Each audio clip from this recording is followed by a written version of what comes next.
पूर्वोत्तर में बाढ़ और बारिश को लेकर पीएम मोदी चिंतित। असम और सिक्किम के मुख्यमंत्रियों से जाने हालात। मणिपुर के राज्यपाल से भी की बात। सभी को हर संभव मदद का दिया भरोसा। मणिपुर के इंफाल में बारिश और बाढ़ से बेहाल लोग। पुल और सड़क पर सैलाब का कब्जा। पानी में डूबी सड़कें। सिक्किम समेत समूचे उत्तर पूर्वी भारत में भारी बारिश और बाढ़ से करीब 40 लोगों की मौत। मूसलाधार बारिश की वजह से नदियों का दिख रहा रौद्र रूप। सिक्किम के मंगन में उफान पर नदियां। नदी के तेज बहाव से पुल को पहुंचा नुकसान। हालात को देखते हुए प्रशासन ने पुल किया बंद। असम के गोलाघाट में भारी बारिश से किनारों को छोड़ रिहायशी इलाकों में घुसा नदियों का पानी। घरों में पानी घुसने से लोगों की बड़ी मुश्किलें। असम के करीमगंज में नदी के तेज बहाव से एक पुल के हुए 2 हिस्से। पूरे गांव में सैलाब के जाने से लोगों को छोड़ने पड़े अपने आशियाने। भारी बारिश से असम के बोकाखाट में भरा पानी। कई पुलों के पानी में डूबने से गांवों का कटा संपर्क। असम के डिब्रूगढ़ में बाढ़ जैसे हालात। भारी बारिश से मकान और स्कूल पानी में डूबे। असम के गोहपुर में भारी बारिश की वजह से सड़क से लेकर खेत में पानी से सब कुछ डूबा। खेतों में पानी घुसने से किसानों को हुआ नुकसान। असम के तिनसुकिया में भारी बारिश का कहर। टापू बने कई इलाके। कहीं भी आने जाने के लिए लोगों को हो रही है परेशानी। असम के नगांव में लोगों के मकानों में भरा पानी। प्रशासन ने लोगों को सुरक्षित जगह पर जाने की दी सलाह। मानसून की वजह से बेहाल असम। बाढ़ प्रभावित इलाकों का सीएम हेमंत बिस्व शर्मा ने किया निरीक्षण। हालात का जायजा लेकर हर संभव मदद का दिया भरोसा। बकरीद को लेकर महाराष्ट्र में घमासान। मंत्री नीतेश राणे ने दी मुस्लिम समुदाय को वर्चुअल बकरीद मनाने की सलाह। तो अबू आजमी ने लगाया हिंदू मुस्लिम राजनीति का आरोप। बकरीद को लेकर सीएम योगी का निर्देश। यूपी में पहले से तय जगहों पर होगी कुर्बानी। पुलिस को विवाद की स्थिति में जरूरी कदम उठाने को कहा। बकरीद पर सड़क पर कुर्बानी न करने की मौलाना फिरंगी मैली की लोगों को सलाह। कहा कुर्बानी की ना खींचे फोटो, ना ही सोशल मीडिया पर डालें। वक्फ बोर्ड में पारदर्शिता लाने की तैयारी। 6 जून को केंद्र सरकार लॉन्च करेगी वक्फ उम्मीद पोर्टल, जिसमें वक्फ की संपत्तियों का होगा रजिस्ट्रेशन। अयोध्या में राम दरबार की प्राण प्रतिष्ठा के लिए आज से अनुष्ठान होंगे प्रारंभ। मंदिर में 5 जून को राम दरबार की स्थापना की जाएगी। सुबह श्री गणेश के पूजन के साथ धार्मिक अनुष्ठान होंगे शुरू। पाकिस्तान ने बोलारी एयरबेस पर मरम्मत का काम किया शुरू। सैटेलाइट तस्वीरों से हुआ खुलासा। ऑपरेशन सिंदूर के दौरान भारत के हमले में एयरबेस को पहुंचा था नुकसान। विदेश गए डेलीगेशन के सदस्य कांग्रेस नेता सलमान खुर्शीद की अपनी ही पार्टी के नेताओं को नसीहत। कहा मिशन भारत में पार्टी नहीं देश होता है पहले। ऑपरेशन सिंदूर को लेकर ब्राजील पहुंचा भारत का सर्वदलीय प्रतिनिधिमंडल। शशि थरूर बोले आतंकवाद पर हमला किसी तरह के युद्ध की शुरुआत नहीं। पाकिस्तान ने प्रतिक्रिया नहीं होती तो हम भी एक्शन नहीं लेते। पाकिस्तान की पोल खोलने के बाद आज भारत लौटेगा पहला ऑल पार्टी डेलीगेशन। बैजयंत पांडा की अगुवाई वाली टीम की होगी वापसी। विदेश मंत्री के साथ होगी मीटिंग। ऑपरेशन सिंदूर पर पाकिस्तान का पर्दाफाश करने विदेश गए सर्वदलीय डेलीगेशन के सदस्यों से मिलेंगे पीएम मोदी। भारत को कूटनीतिक विजय दिला के लौटे डेलीगेशन की 9 या 10 जून को होगी पीएम से मुलाकात। ठाणे में नौसेना के बेस में काम करने वाला रवि वर्मा पाकिस्तान के लिए जासूसी के आरोप में गिरफ्तार। कोर्ट ने 5 जून तक पुलिस हिरासत में भेजा। पाकिस्तान के हनी ट्रैप में फंसा था रवि वर्मा।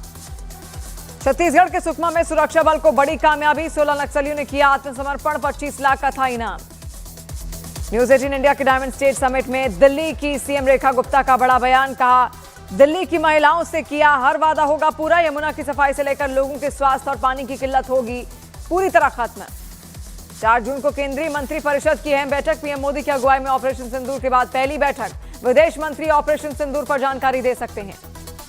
बिहार इलेक्शन से पहले महागठबंधन में दरार की आहट। जेएमएम का ऐलान। बिहार में सीटों पर नहीं बनी सहमति तो जेएमएम अकेले लड़ेगी चुनाव। 2 से 3 चरण में हो सकता है बिहार विधानसभा चुनाव। सूत्रों के हवाले से खबर। दिवाली और छठ को ध्यान में रखकर तय होंगी तारीखें। राहुल गांधी का आज भोपाल दौरा। भोपाल से कांग्रेस की नई कैंपेन करेंगे लॉन्च। दिल्ली में अवैध बांग्लादेशी नागरिकों के खिलाफ अभियान तेज। दिल्ली पुलिस ने सीमापुरी से 16 अवैध बांग्लादेशी पकड़े। महाराष्ट्र एफडीए ने जेप्टो को दिया तगड़ा झटका। मुंबई के धारावी में जेप्टो का खाद्य लाइसेंस हुआ रद्द। जेप्टो के गोदाम में मिली थी गंदगी, फंगस और एक्सपायर्ड सामान। ग्रेटर नोएडा पुलिस ने कार से बैरिकेड्स खींचकर ले जाने वालों को किया गिरफ्तार। सोशल मीडिया पर आरोपियों ने वायरल किया था वीडियो। दिल्ली के चांदनी चौक में दिन दहाड़े 35 लाख की लूट। आरोपियों की तलाश में जुटी पुलिस। दिल्ली पुलिस की स्पेशल सेल के दफ्तर के मालखाने में करोड़ों की चोरी। कैश के साथ करोड़ों का सोना हुआ गायब। स्पेशल सेल में तैनात हेड कांस्टेबल पर चोरी का आरोप। यूपी के गाजियाबाद में कार सवारों ने टोल प्लाजा पर कर्मचारियों से जमकर की मारपीट का सीसीटीवी वीडियो आया सामने। पुलिस आरोपियों की तलाश में जुटी। बिहार की जेल व्यवस्था पर उठे सवाल। पटना की मसौढ़ी जेल में कैदियों की शराब पार्टी का वीडियो हुआ वायरल। सोशल मीडिया पर वायरल हो रहा है ये वीडियो। पुणे के एक मॉल में पहुंचे अभिनेता अक्षय कुमार को देखने के लिए उमड़ी भीड़। बेकाबू भीड़ को संभालने के लिए अक्षय कुमार को खुद करनी पड़ी अपील। यूपी के रायबरेली में प्रेमिका से नाराज युवक हाई टेंशन लाइन के पोल पर चढ़ा। सिरफिरे को नीचे उतारने में प्रशासन के पसीने छूटे। यूपी के संभल में बावरी कुएं पर टीन शेड डालने का काम जारी। बारिश से बचाने के लिए बनाई जा रही है टीन शेड। खुदाई के दौरान कुएं से गैस रिसाव होने के दौरान रोका गया था काम। यूपी के बुलंदशहर में मोटरसाइकिल शोरूम की छत पर लगी भीषण आग। बारात के दौरान आतिशबाजी की चिंगारी से आग लगने का अनुमान। मशक्कत के बाद बुझाई गई आग। सोशल मीडिया पर पॉपुलर खान सर की शादी के रिसेप्शन में पहुंचे बिहार के राज्यपाल, उप मुख्यमंत्री और तेजस्वी यादव के अलावा कई नेता और अफसर। पटना में हुआ खान सर का रिसेप्शन। जम्मू कश्मीर की प्रसिद्ध माता खीर भवानी का मेला हुआ शुरू। मंदिर में भक्तों में झूमते हुए नजर आए श्रद्धालु। हर साल खीर भवानी मंदिर में लगता है मेला। प्रयागराज के लेटे हनुमान मंदिर में उमड़ा श्रद्धालुओं का सैलाब। ज्येष्ठ माह के चौथे मंगलवार को दर्शन के लिए बड़ी संख्या में पहुंच रहे लोग। थाईलैंड के खाओ याई में एक स्टोर में घुसा हाथी। स्टोर से बाहर आते वक्त हाथी उठाए चावल के पैकेट हाथी ने उठाए। पाकिस्तान की 17 साल की टिकटॉकर सना यूसुफ की गोलियों से भूनकर हत्या। घर में मेहमान बनकर घुसे हमलावर ने की हत्या। टिकटॉक की वजह से हत्या की आशंका।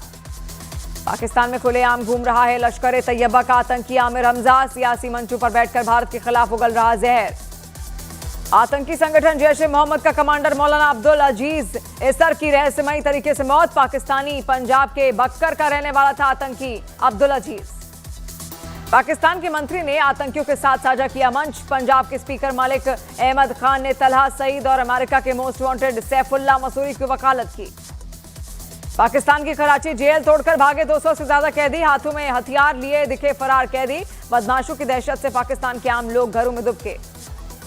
अमेरिका की सेकेंड लेडी उषा वैंस ने पीएम मोदी की तारीफ की। कहा पीएम मोदी से मिलना बेहद खास रहा। भारत की हालिया यात्रा के बाद उषा वैंस ने दिया बयान।